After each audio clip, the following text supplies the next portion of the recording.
Selamat pagi teman-teman semua, senang sekali hari ini saya bisa menyapa kalian semua lagi di channel kesayangan kita ASEAN Story. And this is such a very great day because seems the weather is going to be sunny today because long 1 week we have already been experiencing rainy and the weather is very cold, and I see now the sun is going to appear to greet us in this great day. First of all, I also would like to say have happy lunar year for everyone who celebrate it, especially to all my closest friends and all my subscribers in this channel. May prosperity come to you in this year and in this what how to say a bull year. Yeah, everything is going to be better. And our today's discussion is about unboxing the English language ya. So apa sih maknanya? Nah, maknanya adalah kita akan coba bedah nih kerangka dalam bahasa Inggris itu ada apa saja sih supaya kalian gak bingung nih. Buat kalian yang udah lama belajar bahasa Inggris tapi mungkin kadang bingung juga nih. Bagian-bagian tertentu saya masih belum terlalu ngerti atau bagian-bagian tertentu saya merasa masih belum menguasai betul sehingga kalian jadi nggak pede nih with your English. Kalian juga kadang mikir, am I progressing in my English gitu ya? Apakah bahasa Inggris saya ada perbaikan, ada perkembangan? Ya, semua itu balik lagi harus diketahui konsepnya. So today we are going to discuss totally about the English language ya. So we are going to check what are inside the English language itself ya. Ya, ini tujuannya apa sih? Tadi yang saya bilang ya, kalian yang sekarang ngerasa begitu kompleksnya belajar bahasa Inggris itu, kita akan coba simplify ya supaya kalian gak bingung-bingung nih. Sebenarnya sederhana ya. We can simplify this kind of matters so you can start to learn correctly and correct way. That's my purpose. Jadi dengan mengetahui kerangka bahasa Inggris ini, kompleksitas itu harus kalian hilangkan dari pikiran kalian dan kalian bisa memulai sesuatu dengan benar in the terms of learning English of course ya. Jadi kalian harus nonton video ini dulu sampai selesai supaya kalian gak gagal paham nih. Nah, buat teman-teman yang belum subscribe dan nyalakan loncengnya, silahkan subscribe dan nyalakan loncengnya supaya nggak ketinggalan video-video terbaru yang akan saya post setiap minggunya, tentunya everything about English, everything about linguistics, and everything about our social phenomenon ya. Nanti saya akan juga bahas lebih rinci. Jadi ini sebagai pembuka dulu nih. Ada apa sih di dalam bahasa Inggris? Kemudian nanti the parts of it, each parts of it, ya. I will discuss it later in my next videos. Ya. Jadi tujuannya apa? Kok kita harus bedah sih? Why do we have to unbox the English language itself ya? If English considered as a thing ya, out of language as we consider now, uh, we have to understand what are inside the English language itself to understand the framework, because understanding the framework will give us a good understanding about what we have to do next, and we can evaluate also our current situation, our current progress of our learning process.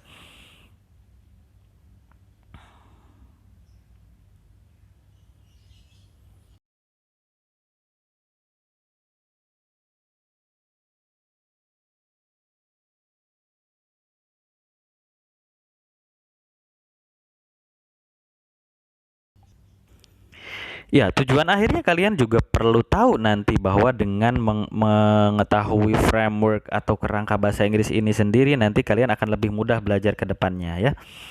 So, this is my kind of philosophy that understanding the basic well is very important in everything, not only in learning English ya. Dalam setiap hal kita itu harus fokus to the basic, understand the basic well, so you can develop everything. Ya, begitu juga bahasa Inggris nih.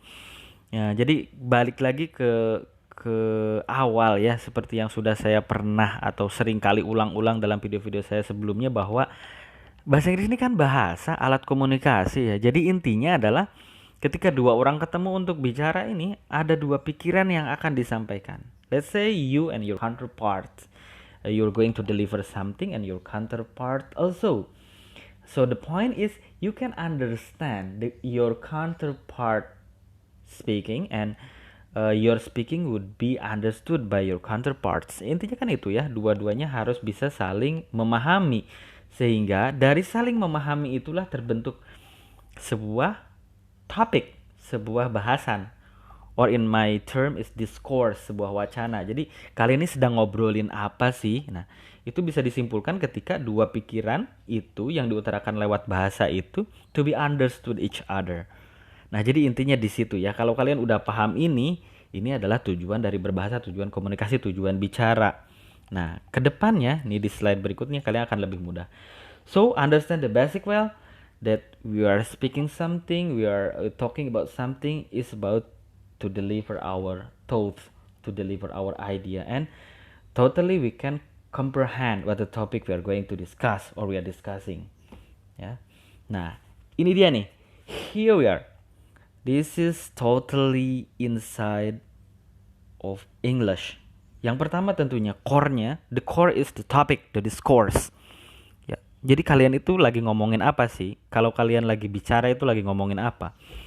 That is the core, the topic, the discourse. Nah, topik atau discourse itu sendiri terbentuk dari apa? Dari meaning, dari makna. Jadi kata-kata kalian harus bermakna. Kemudian meaning itu sendiri terbentuk dari apa? Nah, ini baru mulai struktur bahasanya. The sentence compositions of words contains the meaning. Kalau nggak ada maknanya, nah itu berarti belum jadi sentence gitu ya. Jadi dari atas dulu nih, topik itu terbentuk ketika ada makna. Kalau nggak ada maknanya, ya nggak ada topik. There is no conclusion what you are talking about because your counterpart will not understand you. Nah, karena nggak ada maknanya, but ketika itu ada maknanya, ya topiknya akan jelas. Kalian bicara apa akan mudah diketahui. Kemudian, makna itu terbentuk dari apa? Ketika ada kalimat. Kalau kalimatnya nggak ada, ya nggak ada makna. Atau kalau nggak ada makna, ya itu berarti bukan kalimat gitu ya.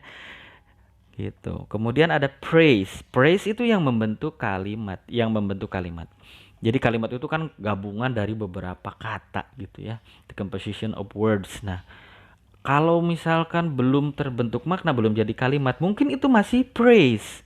Ya, nanti kita akan lihat contohnya. Kemudian di bawahnya praise ada structure yang lebih kecil lagi yaitu word.